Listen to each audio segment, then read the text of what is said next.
ng mga naging presidente kasama si Digong na nakakulong sa ICC. Pati si Pinoy, si Gloria, si Erap, si Ramos at si Cory, lahat nandito. Makikita nyo lahat ng updated na nangyari araw-araw. Kaya kayo, wag kayo mag-iyak. Ako, dami na naman ng papayakin ni Pangulo dito. Grabe naman si Pangulo. Grabe, Ferdinand Marcos visit students at La Paz Child Development Center. Nako pa. Basta na muna. Mamaya, may separate vlog tayo dito, no? Kita nyo naman natin Pangulo. Syempre dito tayo kay Attorney Claire. Pasok, Attorney Claire.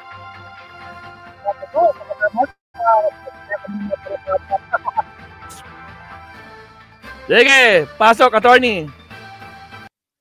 Alinsunod ito sa adhikain ni Pangulong Marcos Jr. na tiyaking lahat ng lungsod at munisipalidad sa okay na yan, Attorney. Question and answer tayo, Attorney. Yan ay hindi one-time pass forward, question and answer. Masolusyonan at sa news na lumabas 2016 ay meron ng war wait lang. Ayan, ito na. Okay, here we go.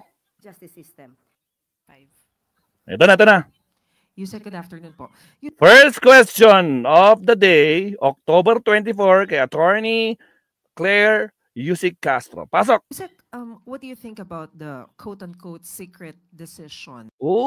Secret decision, Attorney, paano yan? Kasi yung mga garapata, yung mga alagad ni Digong, mahilig mag-secret. Meron nga silang gentleman agreement sa China, di ba? Mahilig sila mag-secret, di ba? Na-booking pa, di ba? Na-booking pa ni Pangulo na meron pa lang silang secret agreement ng China. Ngayon, ito naman, secret decision, hindi nilabas. Pero nagwawala si Kwan. Nagwawala si Martires kanina. Wala ako. Gusto ko lang, gumaganon na siya. Sige, basahin natin yung code card saglit. Teka lang, Attorney, bago mo sagutin 'yan, no? Ito muna, Attorney. Ay nako, bumalik pa tayo. Wait lang. Kita natin. Gawa tayo ng iba. Ito na lang. Pakita natin yung sinabi ni Martires, Mabsat. Tingnan niyo, i-analyze yung Mabsat itong sinabi ni Martires. Ito lang naman ang sagot ni Martires, no? Bakit nagkaroon ng secret, no? Secret decision. Ito ang sagot ni Martires. Mabsat sa secret decision na yan. Tires, labas. Ito na. Pakita ko sa inyo. Ito. Sa mga garapatang tulad ni Kent, no, na nag-subscribe ba, bobo na. Nako po, iyak-iyak kayo ngayon. Ito, sinabi ng amo nyo. Kaya di ako, bakit hindi daw nila nilabas? Ito yung rason niya. Kaya di ako nagsasalita is not because prinoprotektahan ko ang mga taong ito. Tragis, umamin din. Kaya daw hindi siya nagsasalita kasi prinoprotektahan daw niya itong mga taong ito tulad ni alam niyo na, di ba? Kaya hindi ako nagsasalita dahil wala akong karapatan sirain ang kanilang future. Tragis. Anak ng kamote, mga kabsat. Yan. Umamin na, mga kabsat, si Martires, mga kabsat. Yan po. Kaya hindi daw siya nagsasalita. It's because prinoprotektahan niya ang mga taong ito.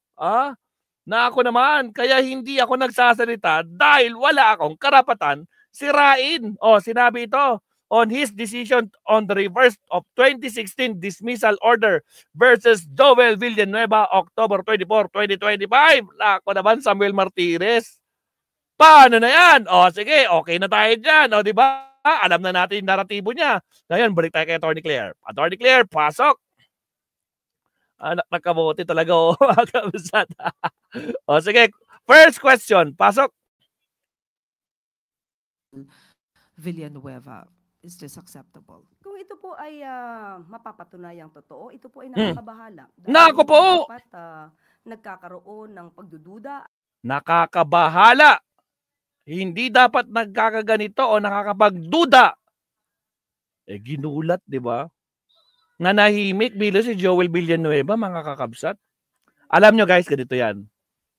Pinakinggan natin si Attorney Bueno kaninang umaga, di ba? Alam nyo kung bakit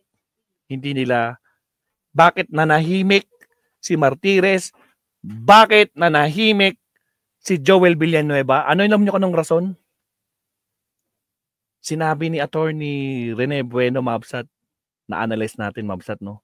Dahil kapag pinablish nila, di ba, dapat kung dinismiss o kaya ni-revoke, di ba, ni-reverse yung decision ni Conchita Carpio. Di sana matuwang-tuwa na si Joel. Yes, sa wakas. Sa wakas, di ba, sabi niya. Hindi na ako makukulong. Pero bakit hindi niya nilabas? Kasi ayaw niyang merong mag-motion for reconsideration.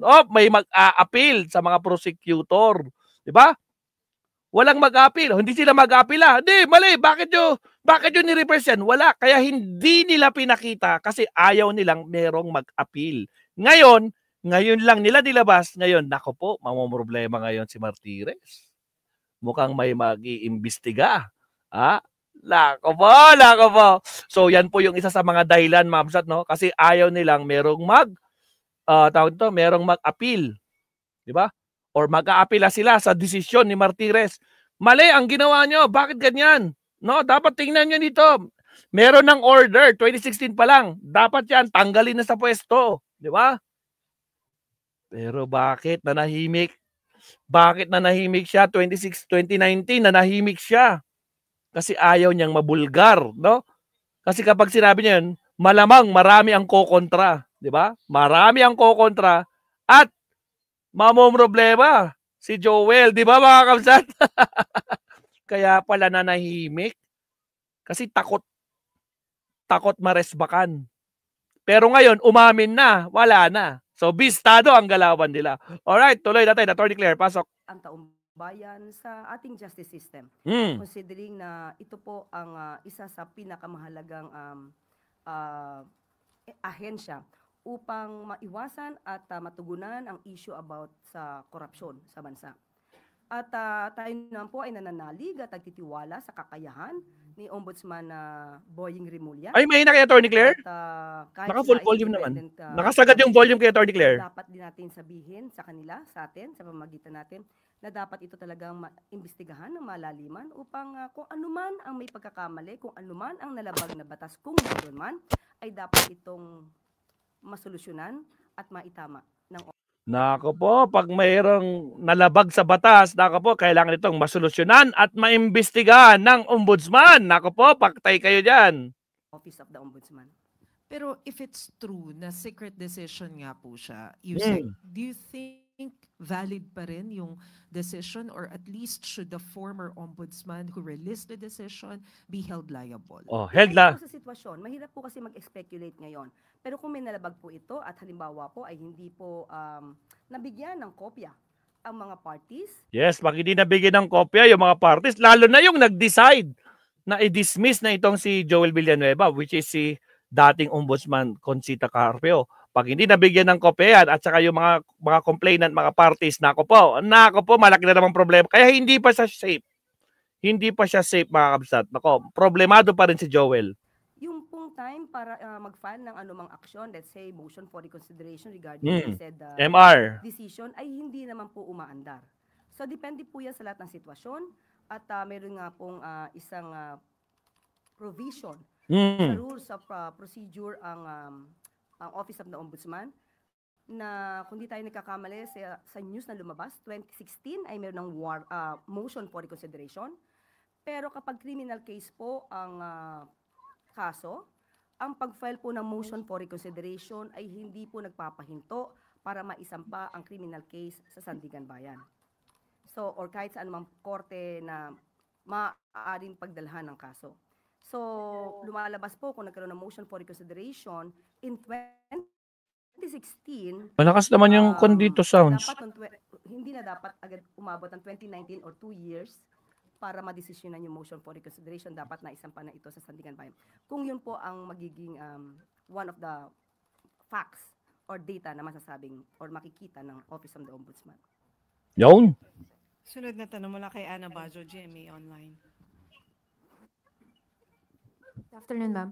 Ma'am, will Malacanang release the SALNs of President Marcos's cabinet members given... Marcos cabinet members. Talaga, magkukanyan. Sinabi ni Pangulo, dapat lang, no? Mag-release tayo. Kasama ang Executive Council, lahat.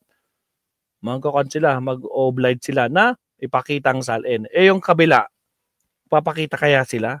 O, kamusta na yung salin ni Sarah? Nako po, walang may pakita.